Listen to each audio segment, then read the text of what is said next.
CM Revanth Reddy BRS నేతలకు సంచలన సవాల్ విసిరారు. గత ప్రభుత్వ హయాంలో బతుకమ్మ చీరలు, కేసీఆర్ కిట్లు, గొర్రెల స్కీమ్లో జరిగిన అవకతవకలపై బీఆర్ఎస్ నాయకులు విచారణకు సిద్ధమా అంటూ సవాల్ విసిరారు. బులెటిన్లో బ్రేకింగ్ న్యూస్ చూస్తున్నాం. గత ప్రభుత్వంపై నిప్పులు చెరిగిన ముఖ్యమంత్రి మాట్లాడుతూ బీఆర్ఎస్ నేతలు ప్రజలను మభ్యపెట్టాలని చూస్తున్నారని ఆగ్రహం వ్యక్తం చేశారు. గొర్రెల పథకంలో 700 కోట్లను స్వాహా చేశారన్నారు. బతుకమ్మ చీరల విషయంలో దోపిడీ జరిగిందన్నారు. కాళేశ్వరంలో భారీ అవినీతి జరిగిందని, గతంలో వేల కోట్ల రూపాయల భూములు అమ్మేశారన్నారని మండిపడ్డారు. అప్పుల లెక్కలు చెప్పిన హరీష్ రావు అమ్మకాల లెక్కలు చెప్పలేదని ధ్వజమెత్తారు.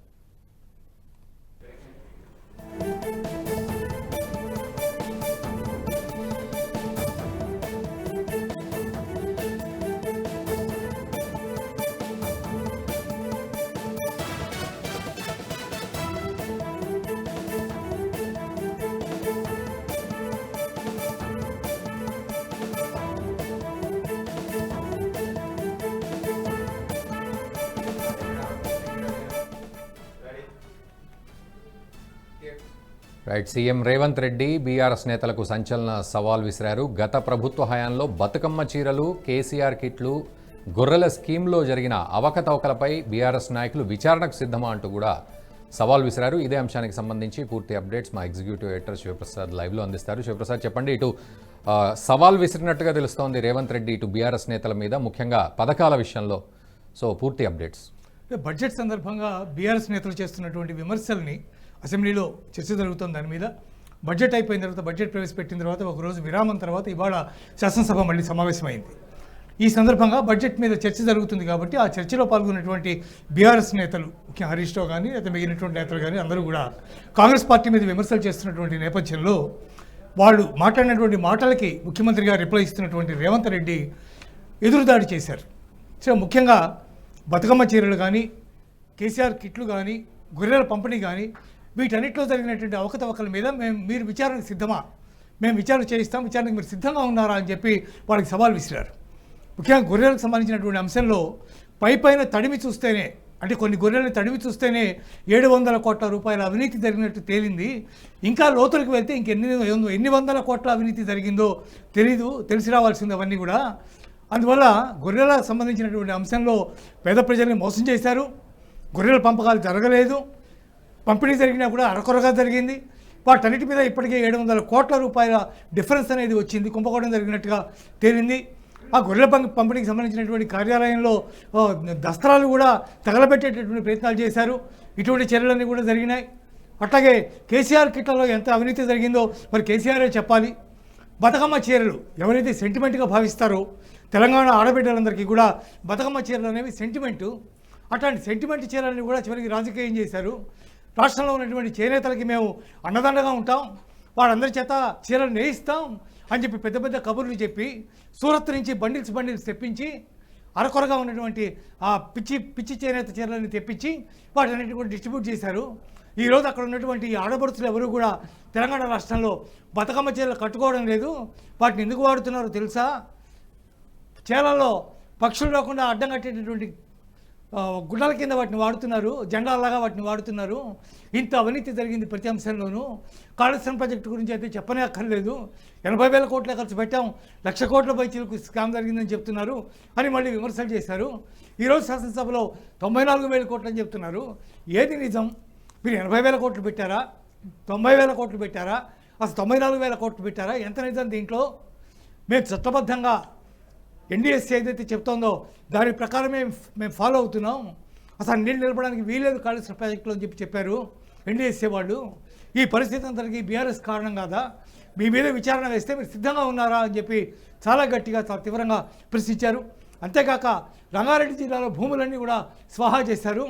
మల్లెడ్డి రంగారెడ్డి చెప్తున్నారు, మాకు కనీసం ఎక్కడైనా కాలువలు నిర్మించుకుందామంటే మురికి కాలువల నిర్మాణానికి కూడా మాకు చోటు లేనటువంటి పరిస్థితి ఏర్పడింది రంగారెడ్డి జిల్లాలో. అంతగా భూములు స్వాహా చేశారని చెప్తూ ఉన్నారు. మరి వీటన్నిటి మీద మీరు విచారణకు సిద్ధంగా ఉన్నారా అని చెప్పి రేవంత్ రెడ్డి ఎదురుదాడి చేశారు, బీఆర్ఎస్ని ప్రశ్నించారు. రఘు, రైట్. మరోవైపు అటు బీఆర్ఎస్ నేతలు దీనికి సంబంధించి ఎటువంటి రెస్పాన్స్ ఇచ్చిన పరిస్థితి? నిజానికి ఈ పథకాల్లో మరి ఏం జరిగినా కూడా దాన్ని వెలికి తీసే ప్రయత్నం ప్రభుత్వం చేస్తుందా? దానికి సంబంధించి ఏమంటారు? అంటే ప్రభుత్వం ఇప్పుడు చేయాలి మరి, ఎందుకంటే ఈ రకమైనటువంటి విమర్శ చేశారు కాబట్టి, సవాలు విసిరారు కాబట్టి, సవాళ్ళు వాళ్ళు ఎంతవరకు స్వీకరిస్తారో చూడాలి. ఆ తర్వాత ఇంకా వాడు ఏమి బయటకు వచ్చి ఇంకా మాట్లాడలేదు. వాళ్ళు మాట్లాడితే ఒకవేళ దాని మీద వాళ్ళు ఫర్దర్గా ఏమన్నారనే అంశం తెలిసే అవకాశం ఉంది. సవాళ్ళు స్వీకరిస్తే ఒకవేళ ప్రభుత్వం తప్పకుండా దీని మీద విజిలెన్స్ విచారణకు కానీ లేదా మరో విచారణకు కానీ ఆదేశించే అవకాశం ఉంది.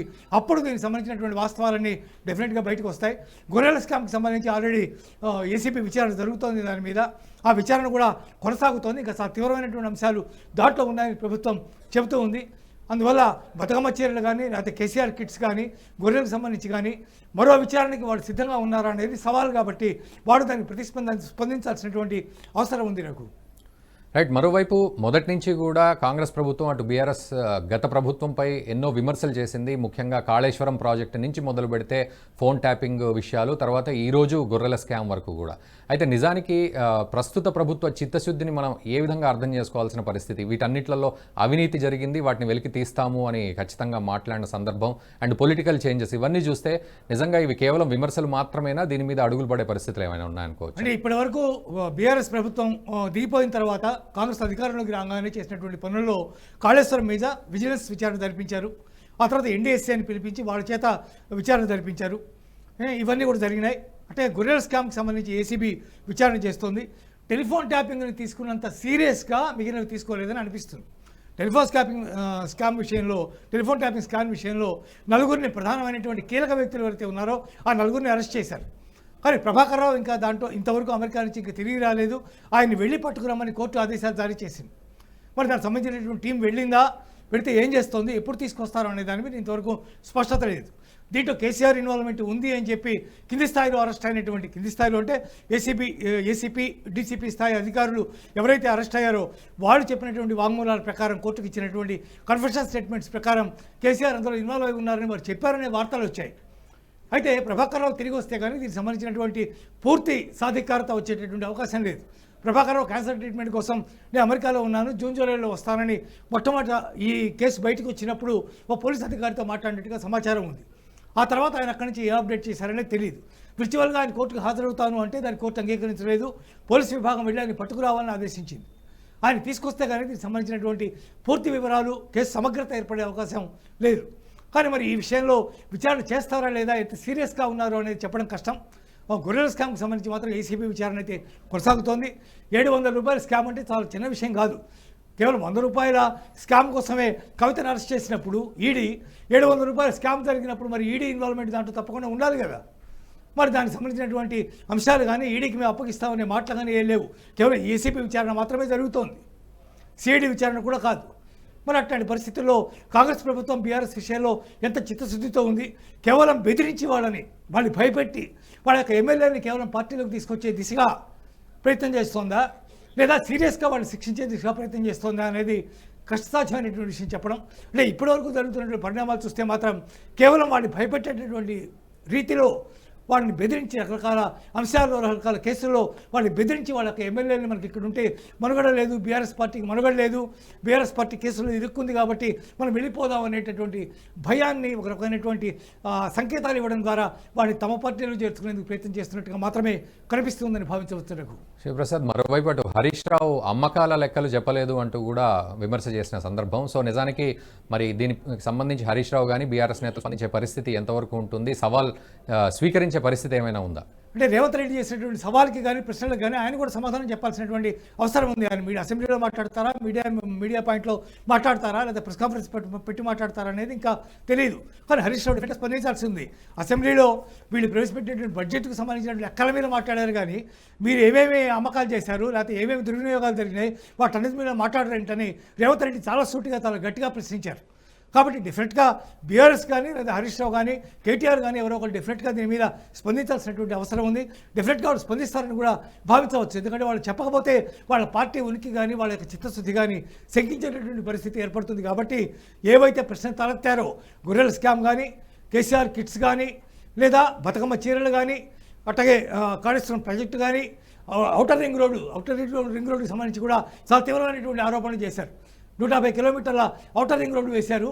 దానికి సంబంధించి లక్షల కోట్ల రూపాయల ఆదాయం వచ్చేటటువంటి ఔటర్ రింగ్ రోడ్ని 7,000 కోట్లకే మీరు అమ్మేశారని చెప్పి కూడా తీవ్రమైనటువంటి విమర్శలు చేశారు. ఇవన్నీ కూడా చాలా బలమైనటువంటి విమర్శలుగా భావించవలసి ఉంటుంది. వాళ్ళెంత బడ్జెట్ సంబంధించినటువంటి వాటిల్లో ఏవే కేటాయింపులు చేశారో వాటి మీద ఎంత బలంగా బీఆర్ఎస్ అడుగుతోందో, రేవంత్ రెడ్డి ముఖ్యమంత్రిగా అడుగుతున్న ప్రశ్నలు కూడా అంతకంటే బలంగా ఉన్నటువంటి పరిస్థితి డెఫినెట్గా కనిపిస్తోంది. అందువల్ల వీటన్నిటికీ కూడా బీఆర్ఎస్ జవాబు చెప్పాల్సినటువంటి అవసరం ఖచ్చితంగా ఉంది. ఏ మేరకు జవాబు చెప్తారో చూడాల్సి ఉంది. Raghu, right, thank you very much Shivaprasad. ఈ వీడియో మీకు నచ్చినట్టయితే లైక్ చేయండి, 10 మందికి షేర్ చేయండి. అలాగే కామెంట్ల రూపంలో మీ అభిప్రాయాలను మాతో పంచుకోండి. Nationalist hub group of channels ను సబ్స్క్రైబ్ చేసుకుని తెలుగునాట జాతీయవాద జర్నలిజాన్ని ప్రోత్సహించండి. ఈ వీడియో కింద ఉన్న బెల్ ఐకాన్ పై క్లిక్ చేయడం మర్చిపోవద్దు.